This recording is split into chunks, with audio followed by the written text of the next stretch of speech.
Hello बच्चों, अरस्तु education में आपका पुनः स्वागत है। आज हम राज्य शिक्षा केंद्र द्वारा जारी 8th ग्रेड अभ्यास पुस्तिका से कक्षा 8वीं के सामाजिक विज्ञान विषय से अध्याय 4 राष्ट्रीय एकीकरण का संपूर्ण हल देखेंगे। तो चलो शुरू करते हैं। अध्याय 4 है राष्ट्रीय एकीकरण। इसका प्रश्न क्रमांक 1 है, राष्ट्रीय एकीकरण से क्या आशय है, लिखिए। इसका उत्तर लिख लीजिए। राष्ट्रीय एकीकरण का अभिप्राय है राष्ट्र में रहने वाले निवासियों के बीच जाति, पंथ, क्षेत्र और भाषा का भेदभाव किए बिना उनमें परस्पर समान अनुभूतियों और सुख दुख की एकता की भावना का होना। प्रश्न क्रमांक 2 देखिए, हमारे देश में अनेकता में एकता किस प्रकार दिखाई देती है, लिखिए। इसका उत्तर लिखिए। हमारे देश में कई धर्म के मानने वाले लोग रहते हैं। उनमें वेशभूषा, खान पान, रहने के तौर तरीके और उपासना पद्धतियों का अंतर है, पर इसके बावजूद सभी में राष्ट्रहित हितों को लेकर एकता है। इस प्रकार हमारे देश में अनेकता में एकता दिखाई देती है। प्रश्न क्रमांक 3 देखिए, हमारी राष्ट्रीय एकता और अखंडता के आवश्यक सिद्धांत कौन कौन से हैं? इसका उत्तर लिखिए। हमारी राष्ट्रीय एकता और अखंडता के आवश्यक सिद्धांत है, पहला लोकतंत्र, दूसरा मौलिक अधिकार, तीसरा मौलिक कर्तव्य, चौथा एकीकृत न्याय व्यवस्था, पांचवा पंथ निरपेक्षता, छठवा राष्ट्रीय चिन्ह व राष्ट्रीय पर्व। इस प्रकार इसका उत्तर लिख लीजिए। यह उत्तर आपके पाठ्यपुस्तक के पृष्ठ क्रमांक 36 से लिया गया है। बच्चों, ये सारे उत्तर आपकी पाठ्यपुस्तक से ही खोजे गए हैं ताकि आपको आंसर लिखने में आसानी हो सके।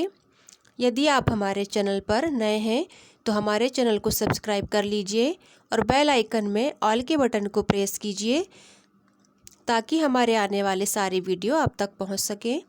तो चलिए हम अगला प्रश्न देख लेते हैं। प्रश्न क्रमांक 4 है, पंथ निरपेक्षता का अर्थ लिखिए। इसके उत्तर में लिखिए, भारत में प्रत्येक धर्म के लोगों को धार्मिक स्वतंत्रता का अधिकार है, अर्थात सरकार किसी धर्म के प्रति भेदभाव नहीं करेगी। यही पंथ निरपेक्षता का अर्थ है। अगला प्रश्न देखिए। प्रश्न क्रमांक 5, पर्यटन राष्ट्रीय एकीकरण में किस प्रकार सहायक है? इसका उत्तर लिखिए। पर्यटन राष्ट्रीय एकीकरण का प्रमुख सहायक तत्व है, क्योंकि पर्यटन से हम एक दूसरे के निकट आते हैं, जिसके कारण समान भाव, विचार और दृष्टिकोण विकसित होता है। अगला प्रश्न देखेंगे। प्रश्न क्रमांक 6, नीचे दी गई तालिका को पूर्ण कीजिए। बच्चों, यहाँ पर ये तालिका बनी हुई है, यहाँ पर प्रतीक चिन्ह दिए हैं और यहाँ पर उनका विवरण या नाम लिखना है।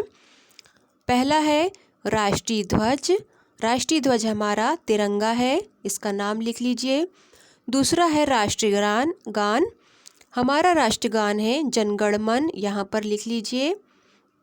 तीसरा है राष्ट्रीय गीत। हमारा राष्ट्रीय गीत वंदे मातरम है, इस प्रकार लिख लीजिए। चौथा है राष्ट्रीय चिन्ह। हमारा राष्ट्रीय चिन्ह अशोक चक्र है, ये अशोक चिन्ह लिख लीजिए। अगला देखेंगे। प्रश्न क्रमांक 7, जाति प्रथा के प्रमुख दोष लिखिए। इसका उत्तर लिखेंगे। जाति प्रथा के प्रमुख दोष निम्नलिखित हैं। पहला, जाति व्यवस्था समाज को उच्च व निम्न वर्ग में बांटती है। दूसरा, उच्च जातियां छोटी जातियों का शोषण करती हैं। तीसरा, जातिगत भेदभाव कठोर हो जाते हैं। चौथा, जातियों का दबाव राजनीति को प्रभावित करता है। पांचवा, जाति प्रथा से देश की एकता और आर्थिक प्रगति में बाधा आती है। इस पेज का आप स्क्रीनशॉट लेकर उत्तर लिख लीजिए। अगला प्रश्न देखेंगे। प्रश्न क्रमांक 8, सांप्रदायिक राष्ट्रीय एकीकरण को किस प्रकार कमजोर करती है? सांप्रदायिकता राष्ट्रीय एकीकरण को किस प्रकार कमजोर करती है? इसका उत्तर लिखिए। सांप्रदायिकता शब्द संप्रदाय से बना है। स्वार्थ, अज्ञानता और धार्मिक कट्टरता के कारण जब पंथावलंबी अपने हितों को राष्ट्रीय हित से ऊपर रखते हैं तब हमारे देश की एकता, अखंडता कमजोर होती है। अगला प्रश्न देखिए, प्रश्न क्रमांक 9। क्षेत्रवाद से क्या आशय है? यह राष्ट्रीय एकीकरण में किस प्रकार बाधक है? लिखिए। इसके उत्तर में लिखिए, ऐसी गतिविधि जो नई पृथकतावादी विचारधारा को जन्म दे क्षेत्रवाद कहलाता है। क्षेत्रवाद राष्ट्रीय एकीकरण को कई तरह से प्रभावित करता है, जैसे देश में अस्थिरता का बढ़ावा मिलता है, आतंकवादी गतिविधियां ज़्यादा होने लगती हैं आदि। इस प्रकार इसका उत्तर लिख लीजिए। अगला प्रश्न देखेंगे, प्रश्न क्रमांक 10। वे कौन सी प्रमुख बातें हैं जिनके कारण वर्तमान समय में जाति बंधनों में शिथिलता आई है? इसका उत्तर लिखेंगे। वर्तमान में शिक्षा के प्रसार, विज्ञान एवं औद्योगिक विकास तथा शहरीकरण से जाति व्यवस्था के बंधन शिथिल हुए हैं। भारत के संविधान में छुआछूत एवं जातिगत भेदभाव को गैर कानूनी घोषित किया गया है। इसके साथ साथ राज्य द्वारा जाति आधार पर किसी के साथ भेदभाव नहीं किया जाता है। इसी कारण वर्तमान समय में जाति बंधनों में शिथिलता आई है। तो बच्चों, इस प्रकार आपका अध्याय 4 समाप्त होता है।